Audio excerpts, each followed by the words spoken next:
하늘과 땅의 모든 권세가 내게 주어졌다. 하늘의 권세, 땅의 권세 모두가 나에게 지금 주어졌다. 하나님이 주셨다는 얘기죠. 19절에 그러니까 너희는 가서 모든 족속을 제자로 삼아라. 아버지와 아들과 성령의 이름으로 세례를 주어라. 20절 내가 너희에게 말한 모든 것을 지키도록 가르쳐라.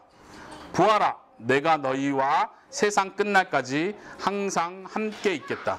예수님의 마지막 중대한 명령입니다. 그 내용의 핵심은 모든 민족을 제자로 삼으라는 이야기입니다.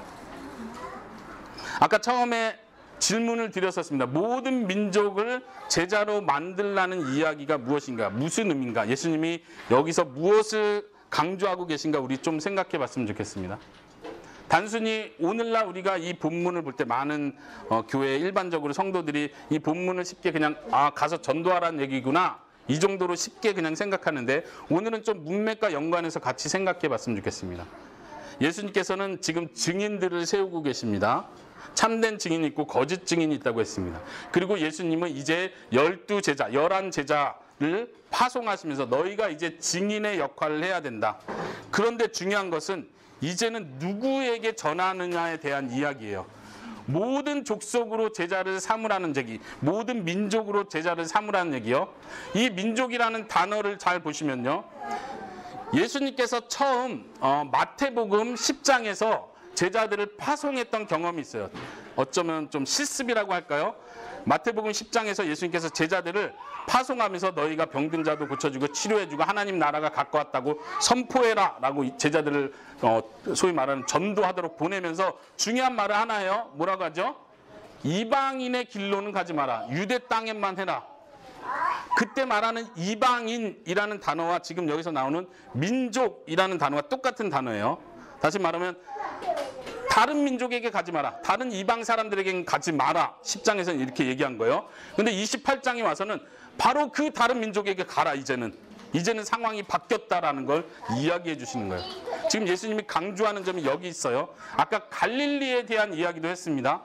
왜 예루살렘에서 그냥 이런 명령도 하시고 예루살렘에서 마지막 어차피 승천하시는데 굳이 갈릴리까지 가시는지 상징적이지만 예수님은 지금 이방 땅에 복음이 전해져야 한다는 걸 제자들에게 실질적으로 상징적으로 눈에 보이도록 가르쳐주고 있는 거예요.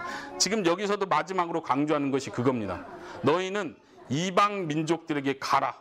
내가 예전에 가지 말라고 했잖아. 근데 지금은 다르다고. 이제는 가라고. 바로 그 민족들에게 다 가서 그들에게 복음을 전하고 내가 너에게 가르쳐줬던 것을 그들에게 다 가르쳐주라. 그리고 그들로 하여금 세례받고 구원의 자리에 이르도록 해라. 이것이 이제 내가 너에게 명령하는 아주 중요한 명령이다. 예수님의 이 명령을 이해하십니까? 마태가 마태복음을 쓰면서 특별히 이 부분을 강조하고 있다는 걸 생각하셔야 됩니다. 마태복음 우리가 서론 시간에 얘기했지만 마태는 지금 대부분 유대인 크리스찬들에게 마태복음을 쓰고 있어요. 어쩌면 유대인 크리스찬들에게 기본적으로 벗어내기 힘든 생각이 뭐냐면 우리가 그래도 선민이다.